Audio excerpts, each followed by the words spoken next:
বছর এই স্বৈরাচার হাসিনা সরকার আমাদেরকে এই বাংলাদেশ জামাত ইসলামীকে কোনো ধরনের প্রোগ্রাম করতে দেয় নাই।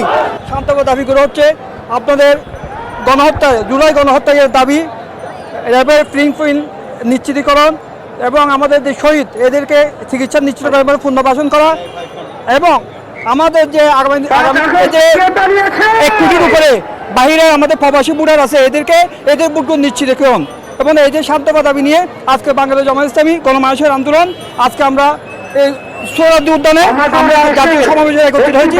আমরা কক্সবাজার থেকে আসছি, আমার জেলা হচ্ছে কক্সবাজার। জানেন গত 17 বছর এই স্বৈরাচার হাসিনা সরকার আমাদেরকে এই বাংলাদেশ জামাত ইসলামীকে কোনো ধরনের প্রোগ্রাম করতে দেয় নাই।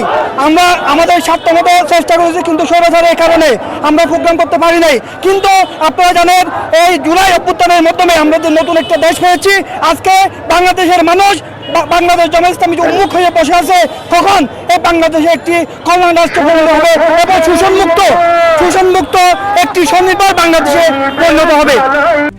RICL TMX, যুগের পর যুগ স্থাপনা থাকে মজবুত। আমরা ছাত্র জনতা সবাই আমরা ঐক্যবদ্ধভাবে আমরা আন্দোলন করেছি। এই 7 থেকে আমাদের আন্দোলন হয়েছে, সবাই কাঁধে কাঁধ মিলিয়ে আমরা আন্দোলন করেছি।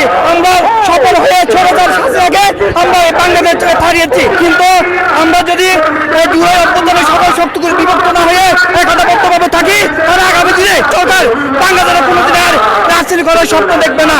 ছাত্র জনতা আবার মাঠে নামবো। আপনারা জানেন বাংলাদেশের 90-এর বেশি দেশে পিআর সিস্টেম নির্বাচন হয়। আমাদের যদি একটি স্বৈরাচার মুক্ত দেশ করতে চান তাহলে পিআর পদ্ধতি ছাড়া সম্ভব নয়।